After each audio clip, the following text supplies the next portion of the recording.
This is a product expiry dates tracker which I have created in advance. Before creating the new format, let's see how it works. On the left hand side, we have got all the details of the items like item codes, item names, UOM means unit of measurement, manufacture date and expiry date. Based on manufacture and expiry date, shelf life in months and shelf life in days will be calculated, and this will be formulated. When we come to right hand side, we can see days pending in expiry. Days pending in expiry will be automatically highlighted as per days. Means more than 30 days, it will be highlighted in green because it's a comfort zone. Between 4 to 30 days, it will be automatically highlighted in yellow as it will be a safe zone. Between 1 to 3 days, it will be highlighted in light red, means it's alert zone. 0 or less than 0 will be automatically highlighted in dark red because it's timeout or discard, means products has been expired. Status will be automatically highlighted and marked as expired when the product will be expired or when the product will cross its shelf life. Let's start creating a new format now. I'll insert a new sheet. This will be expiry tracker. We'll click on A1. We'll take column A closer. We'll click on B2. We'll select till H and we'll merge the cells. This will be product expiry dates tracker. Now we will change the cell color and font color. We'll change the font style. We'll do as Arial black. Now we will click on B3. Serial number. We'll select row number 3 and we'll align all the things in center. We'll select the whole sheet and we'll align all the things in mid. Now we will click just after serial number. This will be item code, items or item name, UOM means unit of measurement, manufacture date. We'll adjust the column size. This will be expiry date. We'll come to right hand side. This will be shelf life. We'll press Alt and we'll hit enter. We'll insert bracket, months, bracket close, enter. We'll drag this to right. This will be shelf life in days, days pending in expiry. We'll click on the cell, we'll go to Home tab and we'll wrap the text. We'll increase the column size and this will be status. We'll click on the header, that is expiry dates tracker, and we'll select till column K and we'll merge the cells. We'll create borders. We'll click on serial number. We'll press Shift Control right arrow key. We'll change the cell color and font color. We'll change the font style. We'll do as Arial bold. We'll create borders. We'll click just under serial number 1, 2. We'll select the whole column and we'll align all the things in center. We'll select 1 and 2 and we'll drag this down. We'll keep till 10. We'll create borders. We'll click on serial number. We'll press Shift Control, down arrow key, right arrow key, and we'll create borders. Item code. I'll take some random codes over here. We'll drag this down. Item name. I'll take some random names. Product 1. Enter. We'll drag this down. Unit of measurement.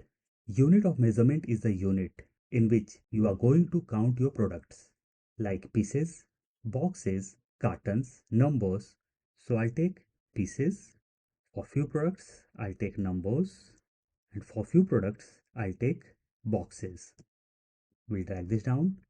Same for numbers and boxes. Perfect. We'll select the whole row and we'll wrap the text. We'll select manufacture date and expiry date and we'll adjust the column size. Manufacture date. I'll take some random dates in manufacture date and expiry date. So I have taken some random dates over here. We'll select from row number 4 till row number 13 and we'll change the font style. We'll do as Times New Roman. We'll come to right hand side. Shelf life in months. Formula will be plus or equal to expiry date minus manufacture date. Enter. We'll align this in center. So we got the figures in days. We'll double click on the formula. We'll take this in bracket. and we'll divide this by 30, means 30 days for the month. Enter. And we got 6 months. What will happen if I'll delete manufacture date from here? We got some random figure. I'll undo this. We'll come to shelf life in months. We'll double click over here. We'll come in the very beginning and we'll insert the criteria of if bracket open manufacture date is equal to blank. For blank, I'll insert double inverted comma twice, comma. If manufacture date will be blank, as a return, I want blank. So I'll put double inverted comma twice once again, comma. We'll come to the end. We'll close the bracket of if and we'll hit enter. Now we can see shelf life in months. We'll drag this down. We'll remove decimals. We'll click on the first cell where we have got our formula. We'll go to formula bar and we'll copy the formula. Control C or Command C. We'll press escape. Now I'll come to shelf life in days. We'll go to formula bar and we'll paste my formula. Control V or Command V and we'll hit enter. We'll align this in center. So over here also I got shelf life in months. We'll double click over here on the cell and we'll delete 30. Enter. Now we got shelf life in days. We'll drag this down. Days pending in expiry. The formula will be plus or equal to expiry date minus today. Bracket open, bracket close, and we will hit enter. We'll align this in center. Over here we got date format. We'll press Ctrl 1. We'll go to general and we'll do OK. Now we got the figure in general or number format. What will happen if I'll delete expiry date from here? We got some random figures. I'll undo this. Ctrl Z or Command Z. We'll double click on the formula. We'll come in the very beginning and we'll insert the criteria of if bracket open expiry date is equal to blank. If expiry date will be blank, comma, in return we want blank. So I'll put double inverted comma twice once again, comma. We'll come to the end. We'll close the bracket and we'll hit enter. Let's delete expiry date from here and we got blank. If I'll delete manufacture date, delete, the whole row got blank. I'll undo this. We'll drag down my formula. Status. Let's come to right hand side.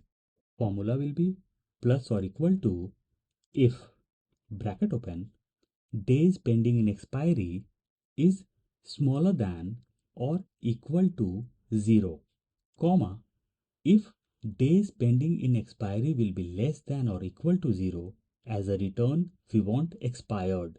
So I'll put double inverted comma expired, double inverted comma close. Whenever we put any text inside Excel formulas, it's mandatory to take the text inside double inverted commas, comma. If this criteria is not going to meet, as a return we want our cells to be blank. So I'll put double inverted comma twice for blank. We'll close the bracket and we'll hit enter. So over here we can't see anything. Let's drag down our formula and over here we can see expired because days pending in expiry is -2, means the product already got expired. Now we will go to View tab and we'll remove the grid lines. Perfect. We will come to left. We'll click on item code. We'll press Shift Control, down arrow key, right arrow key. We'll come to right hand side. We'll go to Home tab. We'll come to right hand side. In right hand side, we get the option of conditional formatting. We'll click on conditional formatting. New rule. From here, we will select classic. In case you are using Windows, you'll not be getting the option of classic. You'll be diverted to next step, and that is use a formula to determine which cells to format. And the formula will be plus or equal to, we'll click on first cell which is just under the header of status. Whenever we select any cell in conditional formatting, it gets automatically logged, means dollars get inserted in the beginning and in the mid. Over here, our target is to highlight the whole row, so we will delete dollar from the center. We'll come to the end, is equal to expired. So I'll take double inverted comma expired, double inverted comma close, means whenever the status will be expired, then only our rows should be highlighted. I'll click on drop down, customize format, fill. From here I'll select red color, font, font color will be white, and we'll do OK. OK, and just notice the whole row got highlighted. If I change expiry date from here, enter, highlight got automatically vanished or removed. I'll undo this. Now we have to highlight days pending in expiry. We'll select from top to bottom. We'll go to conditional formatting. Highlight cell rule, greater than. Over here we will put 30. Days will be greater than 30. It should be automatically highlighted in green. I'll click on drop down and we'll select green fill with dark green text. And we'll do OK. Nothing got highlighted. Let's change expiry date from here. And just notice, when it's more than 30, it got highlighted in green. We'll select all the things from top to bottom. We'll go to conditional formatting. Highlight cell rule, between. Whenever we select between, we have to provide a range. So I'll take the range as 4 and 30. Means when the days will be between 4 and 30, it should be automatically highlighted in yellow. I'll click on drop down and we'll select yellow fill with dark yellow text and we'll do OK. Just notice the days which are between 4 and 30 got highlighted in yellow. What will happen if I'll delete manufacture and expiry date from here? Delete. In case there are no dates, then also our cells are highlighted in green. I'll undo this. We'll select all the things from top to bottom. We'll go to conditional formatting. Highlight cell rule, equal to, and over here I'll put blank. For blank I'll put double inverted comma twice. We'll click on drop down, customize format, fill. From here I'll select white and font as white and we'll do OK. OK. We'll go to conditional formatting once again, manage rules. This is the rule what we have inserted right now. We'll click on the rule and the rule got highlighted in green. We'll come down and we'll click on edit rule. We had inserted double inverted comma twice, but conditional formatting inserted extra double inverted commas. So we will leave two double inverted commas and we'll delete rest and we'll do OK. OK. Let's delete manufacture and expiry date from here. Delete. And this time our cells are white. I'll undo this. We have to insert one more conditional formatting over here. I'll select from top to bottom. We'll go to conditional formatting. Highlight cell rule, between. Between I'll put 0 and 3. If the days will be between 0 and 3 days, we want to highlight the cells in red. By default, we can see light red color over here. We will do OK. And just notice, one got highlighted in light red color. So when the days will be between 0 to 3 days, why 0? Suppose that any product is going to get expired today. So over here it will be 0 days. So if the product is going to get expired today, it means product is not expired yet. It will be getting expired tomorrow. Now we will come to left. We'll increase size of row number 2. We'll increase the font size and we'll create borders. And our product expiry dates tracker is ready now. In the same way, you can create your own expiry dates tracker. In case you want to add any columns, it can be done very easily. Insert. Just insert the price of the items. You can also insert stock.